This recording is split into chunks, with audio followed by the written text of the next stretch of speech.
Buenas noches, yo voy a explicar ahora lo que es el amplificador operacional clase B push-pull. Bien, para empezar vamos a comenzar explicando lo que es un amplificador clase B. Bien, hice este pequeño diagrama en donde se explica que es básicamente un amplificador de clase B. A diferencia del clase A, utiliza dos transistores, uno que es NPN y uno que es PNP, en donde va a tener un voltaje CC positivo y negativo y un voltaje de entrada en el cual va a ser amplificado, y este va a tener un voltaje de salida, y esto va a tener una diferencia bastante clara, ya que en el NPN, cuando bote el voltaje, va a venir aquí a lo que es el- la resistencia de un altavoz, por así decirlo, de 8 ohmios, 16 ohmios o otro. Entonces, eh, bien, para explicar primero voy a tomar como ejemplo que mi voltaje de entrada es 0 voltios. Entonces, al tener un voltaje de entrada de 0, mi amplificador no va a funcionar, ya que necesitas mínimamente 0.6, 0.7 voltios para empezar a funcionar. Entonces, ¿qué voy a tener en la salida? 0 voltios. Aquí, como se puede apreciar, cuando yo tengo 0 voltios, voy a obtener 0 voltios en la salida. Eso es para explicar más básicamente cómo funciona esto. Ahora, ¿qué pasa cuando ya ahí le pongo 0.6, 0.7 voltios en la entrada? Pues básicamente se va a activar este amplificador, en donde se va a volver la activa, donde va a empezar a funcionar todo lo que esto es la corriente. ¿Y qué va a pasar con la otra? Entonces va a estar en modo off. ¿Qué quiere decir? En corte. Entonces esto no va a funcionar.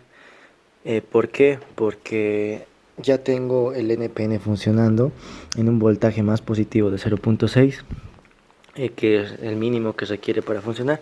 Entonces en la salida voy a obtener ya directamente a lo que es mi amplificador altavoz. Se va a amplificar.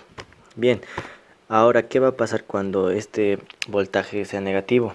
Cuando sea la vuelta de la onda senoidal, pues ¿qué va a pasar? Esto se va a poner en corte el NPN, y el PNP se va a empezar a volver la región activa. El NPN va a estar en corte, entonces cuando reciba el voltaje negativo de 0.6 para funcionar, entonces se va a volver la región activa y ya va a empezar a funcionar como un amplificador. Entonces va a empezar a jalar de aquí la corriente. Esto también cabe recalcar que en el NPN hay más tensión aquí que aquí, y en el PNP hay más tensión aquí que aquí. Entonces, ¿esto qué quiere decir? Que, como su mismo nombre lo dice, push-pull, son como jalar y empujar. Cuando tienen un voltaje de 0.6 positivo para adelante, esto empuja. Pero cuando no tiene, pues esto es como que jala. Y al revés, jala, empuja. Y así es push, pull, y todo el tiempo es como si se dividieran el trabajo. Y básicamente en eso consiste un amplificador de potencia clase B, a diferencia de un amplificador de clase A que solo tiene un transistor. Ahora, en el desarrollo del ejercicio, usted nos dio dos opciones, yo hice las dos. Aquí estoy explicando básicamente mi ejercicio de la primera opción. Debido a que el voltaje resultante a través de la carga es idealmente el mismo que el de la señal de entrada, como expliqué aquí, el amplificador tiene una ganancia unitaria de voltaje, es decir, que el voltaje pico de 22 voltios y la potencia de salida desarrollada a través de la carga es, y tenemos esta fórmula, en donde la potencia de salida es igual a 30.25 watts. La corriente pico de la carga, que también a través de esta fórmula obtenemos 2.75 amperios. Bien, para seguir, a partir de la cual se calcula la corriente en DC para que para que las alimentaciones, que es a través de esta fórmula también, despejando, obtenemos 1.751 amperios.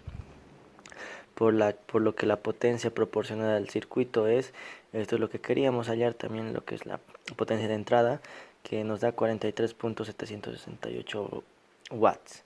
Ahora lo que nos falta es la eficiencia, pero También vamos a calcular lo que es la potencia disipada por cada transistor de salida, y eso nos da, a través de esta fórmula, 6.759 watts. Ahora bien, vamos a ir a la eficiencia del circuito, en donde para la entrada del valor RMS, que calculamos 15.556 voltios, utilizando la fórmula con la potencia que hallamos de salida y de entrada, nos da 69.114%. Esa sería la eficiencia. Ahora bien, para el ejercicio 2, para un amplificador de clase B con voltaje CC de 25 voltios que excita una carga de 8 ohmios, determina la potencia de entrada máxima, la potencia de salida máxima y la eficiencia del circuito.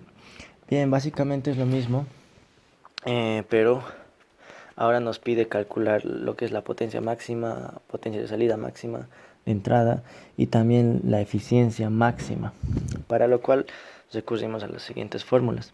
Para la potencia de entrada, pues tenemos esta fórmula de que requerimos el voltaje de CC a través de una fuente de alimentación. Pues utilizamos la fórmula y nos sale 49.736 watts. Para la potencia de salida máxima nos sale 39.0625 watts.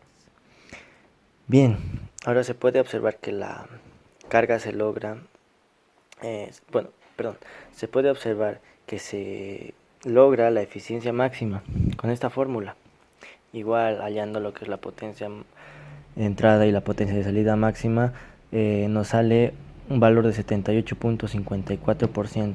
Ahora nos dice esta condición: para lograr la operación de potencia máxima, el voltaje de salida debe ser 25 voltios. Y la potencia disipada por los transistores de salida, este es como un plus que yo puse con fórmulas que pude encontrar también en libros, que me sale 10.67 watts, y como se esperaba, la potencia máxima disipada por cada transistor también 7.916 watts. Esto también cabe recalcar: en las condiciones máximas, un par de transistores, manejando cada uno como máximo 7.916 watts, puede entregar 39.0625 watts a una carga de 8 ohmios, mientras que se consume 49.736 watts de la fuente. Bien, esto sería básicamente todo, y como podemos hallar entre lo que hallamos del primer y del segundo ejercicio, básicamente aquí encontramos los valores máximos y aquí el valor que nos pedía de solo la potencia de entrada y salida normales, en donde se puede apreciar una variación considerable. También que la eficiencia aumenta de 69 a 78, casi un 10% más, y también los valores de entrada y salida varían, como era en el primer ejemplo, nos salía 43.768 y en el segundo 49.739. Y en la potencia de salida máxima también teníamos en el primer ejercicio 30.25 y aquí 39.625, casi varía en un 10% la mayoría. Y eso sería todo, ingeniero.